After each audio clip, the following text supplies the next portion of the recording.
Some legends are so terrifying, so grotesque, that they must be the work of pure imagination, right? But what if I told you some of these horrifying tales are rooted in truth? Tonight, we're peeling back the layers of 5 creepy legends that aren't just stories.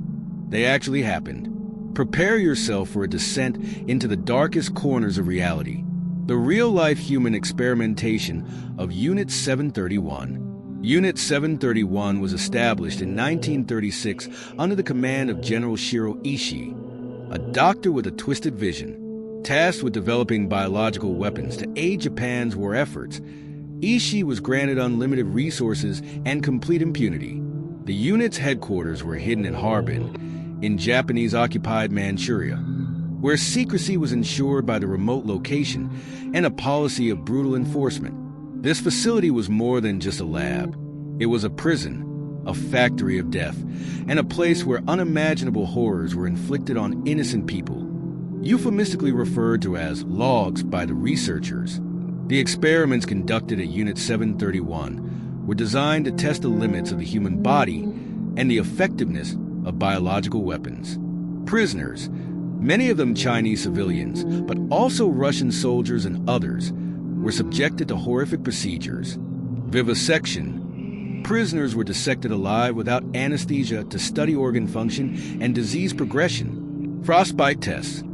Limbs were submerged in ice water and left to freeze solid before being amputated or thawed to study gangrene. Biological warfare. Victims were infected with deadly diseases like plague, cholera, and anthrax, sometimes through injections and sometimes by contaminating their food and water. The unit also weaponized disease, breeding plague-infected fleas that were later released into Chinese villages, resulting in devastating outbreaks. These are just a few examples of the unimaginable suffering inflicted on tens of thousands of victims. When Japan surrendered in 1945, Unit 731's crimes should have been exposed to the world. But instead, a dark deal was struck. In exchange for the data gathered from these gruesome experiments, the United States granted immunity to Shiro Ishii and many of his subordinates.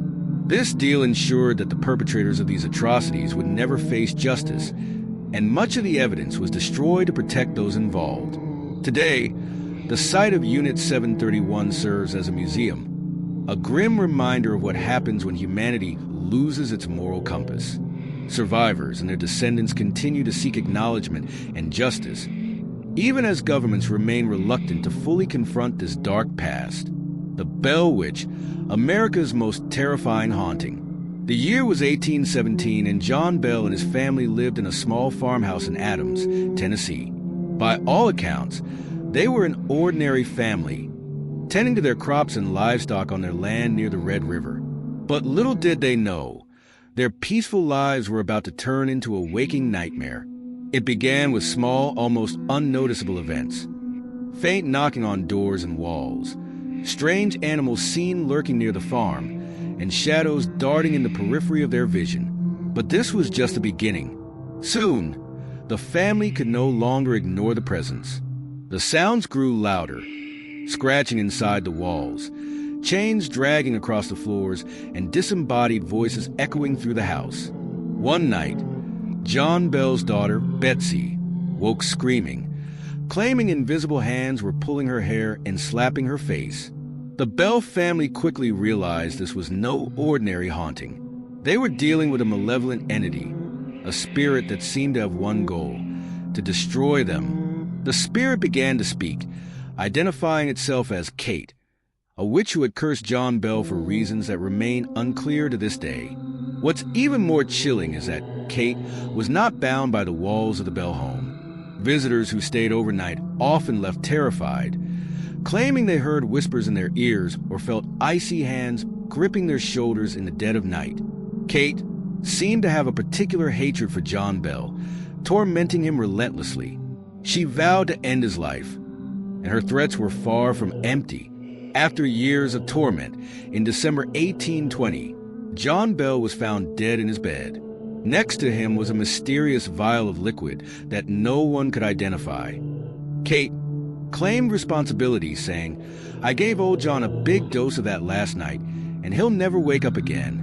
The spirit's mission was complete, but she did not leave quietly. She stayed for years, tormenting the family and anyone who dared to set foot on their land. Even today, the legend of the Bell Witch endures. Visitors to the Bell Witch Cave near the Old Bell Farm report strange occurrences, unexplained noises, objects moving on their own, and the overwhelming feeling of being watched. Eerie tale of the Green Children of Woolpit. Our story begins in the 12th century, during the reign of King Stephen or perhaps King Henry II. It depends on who's telling the tale. The setting is Woolpit, a small village in Suffolk named after its wolf pits. Traps dug to catch wolves. But on this day, the wolves weren't the only curious beings to emerge from the earth. The story goes that villagers working in the field stumbled upon two children, a brother and sister, standing near the edge of a wolf pit. They were unlike anything the villagers had ever seen. Their skin was green, their clothes made of a strange, unknown fabric, and their language was incomprehensible. They appeared terrified and confused, as if they'd been dropped into a world they didn't belong to. At first, the villagers were hesitant. Were these children spirits, demons, or perhaps even changelings? But curiosity and compassion eventually won out, and the children were taken to the home of a local landowner, Sir Richard de Con. When food was offered to the children, they refused to eat. Days passed, and the villagers began to fear the green-skinned pair would starve. But then, something peculiar happened. The children discovered green beans, raw, unripe beans still on the stalk, and ate them ravenously, as if they were a delicacy from home. Slowly, the children regained their strength, but the mystery only deepened. Sadly, the boy, the younger of the two, fell ill and died soon after. The girl, however, began to thrive. Over time, her skin lost its green hue, and she learned to speak English. But what she revealed about her origins was far more unsettling than anyone could have imagined. According to the girl, they came from a place called St. Martin's Land, a world of perpetual twilight where everything was suffused with a dim green glow.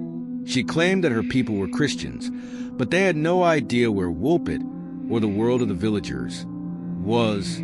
She said they'd been tending their father's flock when they heard a strange noise, like the chiming of bells, and were suddenly pulled into a blinding light.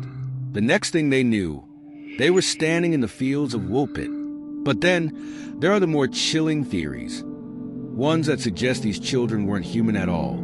Could they have been visitors from a parallel dimension? Or were they abductees, victims of some kind of extraterrestrial experiment? The detail about the chiming bells and blinding light has led some to connect the tale with modern accounts of alien encounters. The girl eventually grew up, integrated into society, and even married.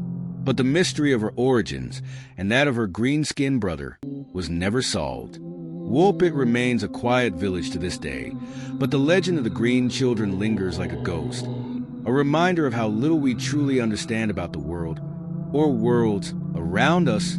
These aren't just stories to tell around the campfire.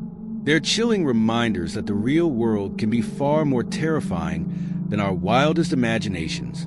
Which of these legends kept you awake at night? Let me know in the comments.